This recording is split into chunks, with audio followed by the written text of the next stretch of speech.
Eh bien bonjour, nous voilà pour un rendez-vous hebdomadaire sur cette page de Vivre le Bassin. On va régulièrement venir vous faire des reportages et pour ce tout premier, il nous paraissait évident de démarrer par le port d'Arcachon. Bonjour Yves. Bonjour. Et merci surtout, n'oublie pas ton micro. Et voilà, important parce que il s'est passé des choses le 12 janvier dernier. On va y revenir. Il y a malheureusement eu encore une fois un accident dans les passes. On va vous faire découvrir tout ça.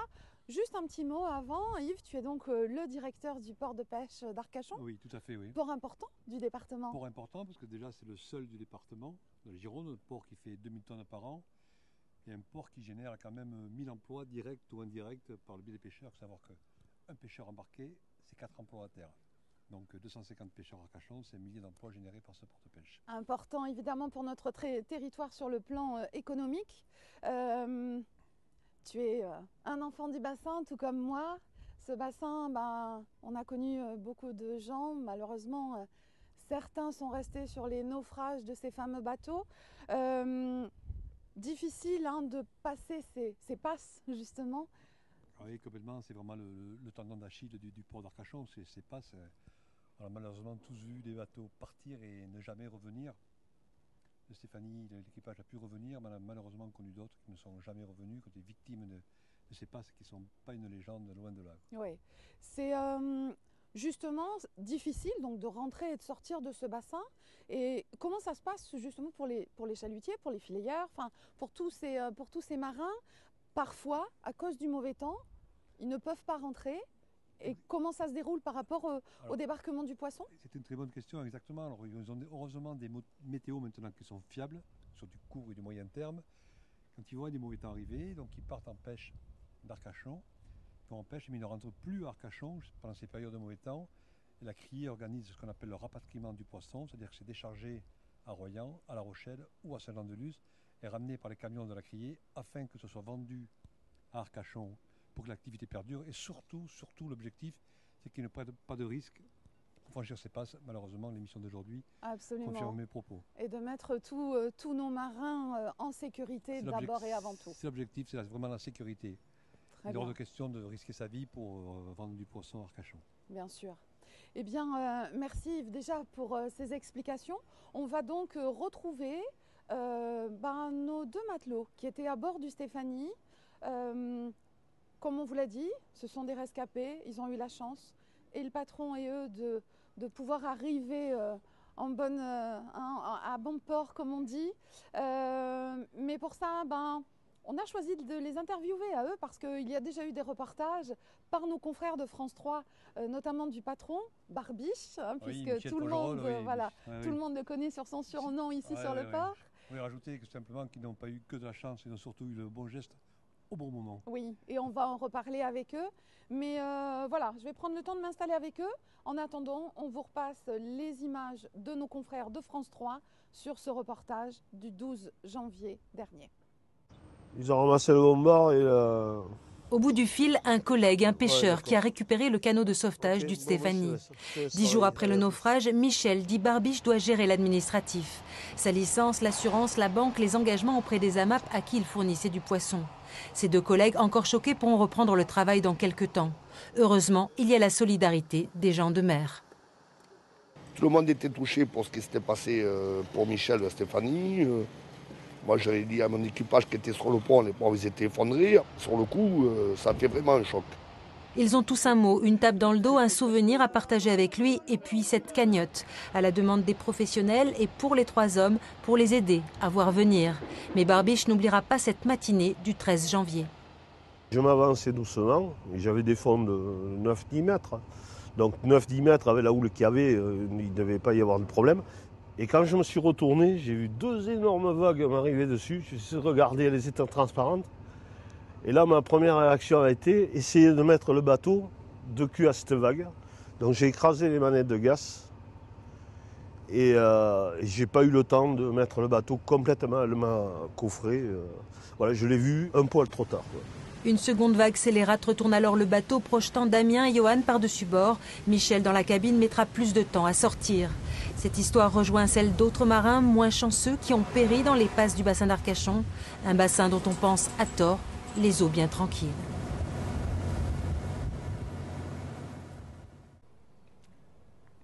Bonjour Damien. Bonjour. Bonjour Johan. Donc vous êtes les deux matelots qui étaient à bord du Stéphanie au moment de ce naufrage. Oui. Juste pour un petit peu faire connaissance avec vous, Damien, oui. Tu nous dis un petit peu qui tu es et comment tu es arrivé dans la pêche? Ben, j'ai fait 2 ans de CAP matelot et après voilà, c'est un métier qui me passionne. Le vrai métier passion. Ouais, voilà. Super. Et donc, arrivé à Arcachon, de fait, par rapport à l'importance du port et de tout ce qu'il y avait? Non, après, c'était plus un choix. Un choix. Ouais, voilà. D'accord. Johan, on va passer le micro à Johan. Oui. Johan, c'est un peu plus génétique chez toi. Ouais, c'est Johan, famille en famille, en fait. Oui. C'est Johan Dieu, grande famille connue depuis plusieurs générations sur ce port. Ouais. Mais métier passion aussi. Oui. En fait, j'ai fait d'abord la palourde. Et après, en fait, ça m'intéressait de faire le chalut. J'ai appris et ça m'a plu. Du coup, je suis resté depuis. Ça n'a pas bougé. Ça n'a pas bougé. Non. D'accord. Qu'est-ce qui vous plaît dans ce métier? Que ce soit dans l'instant, quoi. C'est tout le temps, toute la journée. C'est la pêche. C'est vivant. C'est vivant. C'est un travail d'équipe. Je ne sais pas comment le dire, mais c'est intéressant. On apprend toujours. Damien? Ouais, moi après c'est pareil, c'est un métier, il faut une bonne entente équipage et puis voilà. Et toujours en action, en tous les cas, toujours des choses à faire. Ouais, voilà. D'accord. Vous avez donc eu des formations, tous les deux. Tu Oui. nous parlais d'un CAP sur 2 ans. Oui, CAP matelot. CAP matelot. Toi, Johan, tu as aussi fait une formation qui est différente, mais qui est formée aussi à ce métier-là. On vous forme, on vous prépare à ces accidents possibles? Oui, il y a des formations comme moi j'ai eu le droit à ces stages survie, après il y a eu stage feu, il y a eu... Tous les premiers gestes de secours? Voilà. Ouais, d'accord. Et donc vous avez aussi des exercices au cas où vous seriez éjecté du bateau. On vous apprend quand même des choses avec des gestes un petit peu... Oui, c'est ça. On nous apprend à retourner à bombard, à monter dedans. D'accord. À survivre, quoi. Bien sûr. Juste une petite anecdote peut-être, Johan, par rapport justement à ces premiers gestes de secours. On en parlait juste un petit peu avant en préparant cette interview. Tu as pu aussi vivre en live ces premiers gestes de secours, tu me disais? Oui, en fait, sur le vif, on apprend. Enfin, il n'y a aucun geste qui vient, c'est naturel. On pense directement aux autres. Et tu as eu un patron justement qui avait eu un petit problème cardiaque un jour et tu as pu... il a eu un problème à bord et j'ai pu en fait essayer de faire les premières choses, qui est regarder s'il tremble, enfin s'il avait les bras qui étaient droits, s'il avait le regard, s'il avait bien le regard et pas dans le flou. J'ai lui donné une veste pour qu'il son sac de couchage pour qu'il se réchauffe, des trucs comme ça. Des premiers gestes importants en attendant que les secours arrivent.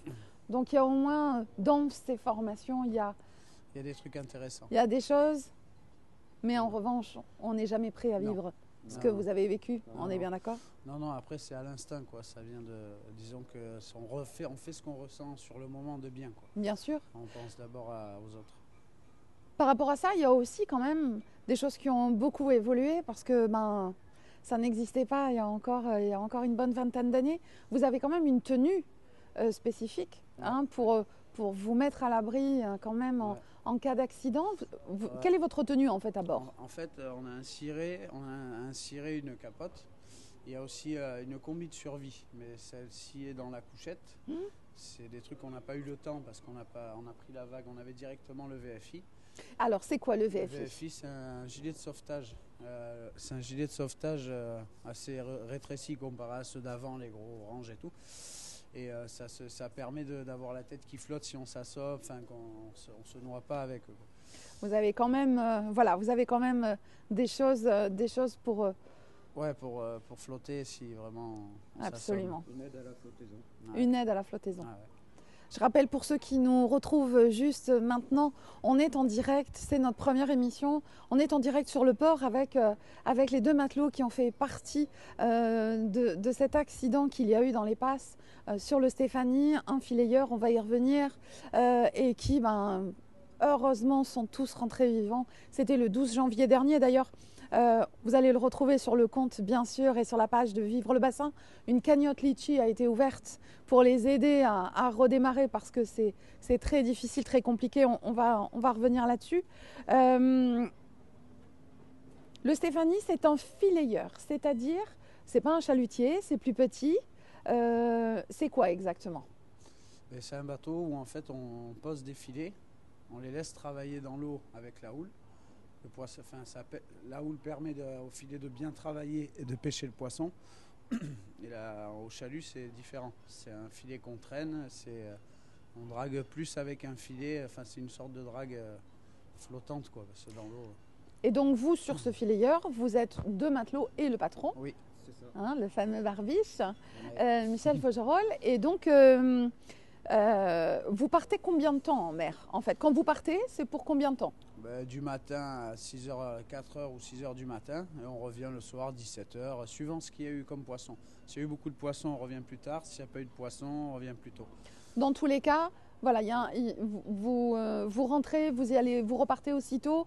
Ça se fait plus vite. Ouais, Ça permet d'avoir un poisson frais, bien sûr, ouais. pour nous tous Ouais. après. Et donc, évidemment, ça fait des départs toujours très fréquents. Johan, toi, l'habitude d'être sur ce fileyeur, tu disais que tu avais été à la pêche à la palourde avant. Ouais. Fileyeur, sur le Stéphanie, par exemple, tu y es depuis combien de temps?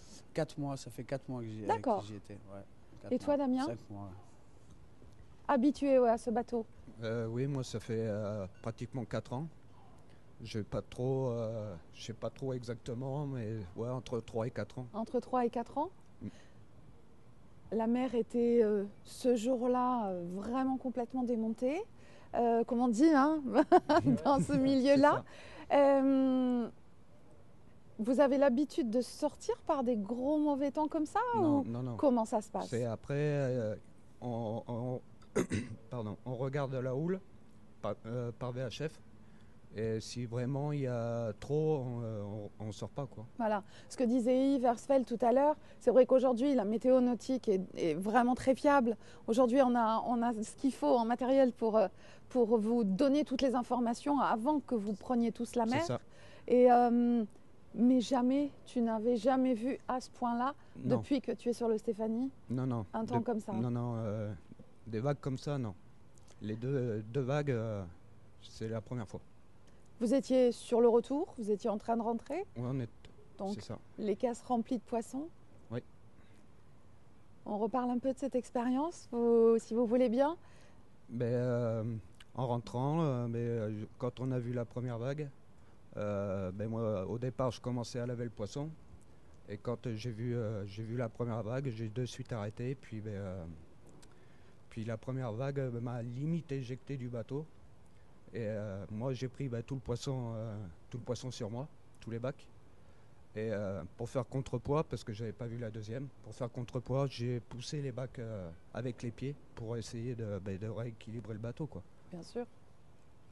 Et malheureusement, la deuxième est arrivée. La deuxième est arrivée, puis je me suis retrouvé sous le bateau, quoi. Complètement éjectée. Si on devait estimer à peu près ces hauteurs de vagues, je pense qu'elle faisait au moins 6 mètres, en gros. Hein. alors en nombre d'étages d'immeubles, je ne sais pas trop ce que ça représente, mais en tous les cas, c'est ça très très haut. Oui, ça dépassait le bateau. Et c'est surtout très impressionnant dans ces cas-là. Oui. Toi, pendant ce temps, Johan? Mais moi j'étais entre la table et la cabine. J'ai vu Damien prendre les caisses. J'ai tout vu. J'ai vu toute la scène. J'ai vu Damien prendre les caisses. Il a atterri devant, de dos. Et il s'est tenu à un bout qu'il y avait. Le bateau s'est penché, j'ai regardé derrière pour voir l'ampleur que prenait la vague. Je voyais pas le ciel. On a commencé à prendre de l'eau, et en fait c'est vrai qu'il y a eu une deuxième. Le bateau il est redescendu quand même sur le côté. Et là j'ai vu le bateau partir, il m'est passé au-dessus, j'avais les filets derrière. Et après j'ai plus rien vu parce que j'ai pris la table. Et après c'était tout blanc. Après je me suis retourné, j'avais plus personne derrière moi. Il n'y avait plus personne dans l'eau, il y avait juste le bateau retourné. D'un coup j'ai vu Damien sortir de l'eau. Il y avait une caisse bleue qui est tout au fond là-bas qui flottait. Et j'ai essayé de monter dessus. J'ai vu qu'elle était branlante. En voyant Damien, je lui ai dit de venir pour qu'il puisse me tenir la caisse, que je puisse monter, enlever mon ciré, tout, le VFI. Parce que je me suis demandé où était Barbiche. Il m'a demandé il m'a dit qu'il ne savait pas. Et du coup, je ne pouvais pas nager ni rien avec mon ciré. C'était pas bon, il fallait que je l'enlève. Du coup, j'ai réussi tant bien que mal à monter dans la caisse, tout enlevé. Damien m'a dit qu'il n'arriverait pas à monter. Le froid l'avait déjà. Oui, il faut rappeler quand même que l'eau en ce moment, elle est à peine à 12 degrés, je pense. Hein, c'est à peu près ça. Et du coup, j'ai eu le temps de tout enlever. J'avais les bottes qui ventousaient avec l'eau. Bien sûr. Tout. Je me suis retourné. Le bateau était déjà à 20 mètres. Nous, on était moi, j'étais à l'intérieur de la caisse de filet qui allait directement dans les brisants. Et heureusement que ces filets ne sont pas venus vous encombrer encore plus et vous encercler parce que ça aurait pu aussi être le danger. Ils nous entouraient, on avait les boys à côté, je ne sais pas comment j'ai fait pour ne pas avoir les filets dessus d'ailleurs, j'ai eu de la chance. Ensuite, je me suis retourné, j'étais dans la caisse. Damien tenait le capot de la caisse. Et à force, je voyais qu'on atterrissait de plus en plus dans les brisants. J'ai pris une série de vagues, j'ai mis mon pied sur la caisse et j'ai sauté sur Damien, enfin du moins sur Damien et la planche. Et après, je me suis mis à nager le plus possible, même si je ne savais pas si ça faisait quelque chose, pour élargir le plus possible des brisants, parce qu'à 10 mètres derrière nous, ça a brisé. Ça continuait bien évidemment à taper. Ouais. Pendant ce temps, Barbiche, on l'a entendu dans le reportage juste avant fait par nos confrères de France 3. Barbiche, lui, le vivait d'une autre façon, mais en tous les cas, c'est l'instinct de survie en fait. C'est ça. On ne réfléchit pas trop. Avant que je saute, j'ai pas eu le temps de le dire, mais avant que je saute, Damien m'a dit Barbiche était sorti. Et un grand soulagement parce que je pensais qu'il était en train de se noyer pendant que je faisais mes affaires. Bien sûr. Et en fait, il m'a dit c'est bon, Barbiche est sorti. J'étais soulagé. Du coup, j'ai pensé Damien, nous on se casse et j'ai sauté. C'est là où j'ai sauté, qu'on a nagé, enfin juste ce qu'on pouvait pour sortir de là. Quoi. Et encore qu'heureusement, toi et moi est venu nous chercher. Voilà. Je remercie d'ailleurs. On remercie évidemment ce bateau. D'ailleurs, Étienne va vous remettre la photo de ce bateau qui est là, qui vous a sauvé la vie, toi et moi. La solidarité entre vous, qui est évidente, mais qui est naturelle aussi. C'est certain.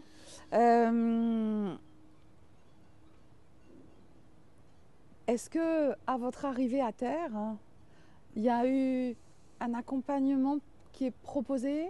Est-ce qu'on vous propose des choses? Parce que difficile à vivre. Sur le coup, on est à chaud, on vit les choses. C'est comme on le disait, c'est l'instinct de survie. Après, on revoit les images de plusieurs façons et c'est là où on prend conscience, je pense, de ce qu'on vient de vivre. Et de ce qui aurait pu se passer. Ça ne l'a pas fait, mais qu'est-ce qui se passe dans vos têtes? En fait, le premier accueil que je pense qui a été le mieux, c'est le toi et moi, parce qu'on a pu parler un peu. Évacuer tout de suite. Évacuer. Après, on a eu les pompiers qui nous pour l'hypothermie, tout ça, parce qu'on est resté quand même une bonne heure dans l'eau. Oui, le temps est à la fois très court et très long, parce que ces vagues se déchaînent sur vous. C'est très rapide, mais en même temps, le temps, on n'a plus de notion de temps et ça paraît très long dans ces cas-là. Disons que le temps revient quand on sait que tout le monde est en sécurité. Nous, on savait que Barbiche, tous les deux, on savait qu'il était en sécurité, il était sorti, il se tenait au bateau. Mais nous, on allait dans les brisants, donc notre sécurité était branlante, on va dire. C'est ça. Voilà. Et le froid, et puis à la fin, quand il a vu le bateau, qu'il m'a dit qu'il avait vu le bateau, il y avait des caisses qui flottaient. Je lui ai demandé si il pouvait m'aider à ce qu'on s'avance. J'ai pris une caisse, je l'ai mis sous mon bras et dans l'eau ça paraissait pas naturel. Du coup ils nous ont vus direct. Parce que Barbiche pensait qu'on était resté dans la caisse. Dans la caisse. Lorsque non, elle est dans les brisants, donc fallait vite partir. Pour arriver à... Donc oui, tu parlais de l'accueil. On a eu les pompiers. Les pompiers qui sont venus, qui sont occupés directement de nous, qui nous ont réchauffés, ils nous ont dit de rester dans le camion. Et après, ils nous ont amenés à l'hôpital. Là, on a fait des tests, voir si on n'avait rien sur nous. Oui, parce des que pètes. malgré tous ces coups, ces caisses que vous avez reçues, rien de cassé, rien de grave. Non, ça aussi, c'est une grande chance, malgré tout. Ouais. Mais après, comment on arrive à sortir tout ça? Chacun a eu sa méthode. Ouais. Toi, Johan, t'es passé à l'écriture immédiate. Il fallait que je retranscrive ça et je l'ai retranscrit. J'ai pu dormir le premier soir et après j'ai eu du mal. J'ai tout le temps les images qui revenaient. Bien sûr. Mais après j'étais obligé d'y faire abstraction parce que c'est mon métier et que voilà, je ne ferai pas autre chose. Je ne peux pas faire autre chose. Toi, Damien, alors je vous rappelle, hein, on est toujours en direct sur le port d'Arcachon avec les matelots qui ont eu cet accident sur ce bateau qui s'est chaviré, le Stéphanie, le 12 janvier dernier. Toi, Damien, comment ça se passe pour toi? Comment tu le vis? Moi, premier jour, pas trop réussi à dormir. Les autres jours, ça allait à peu près, jusqu'à il y a des nuits où voilà, j'ai les images qui reviennent, quoi.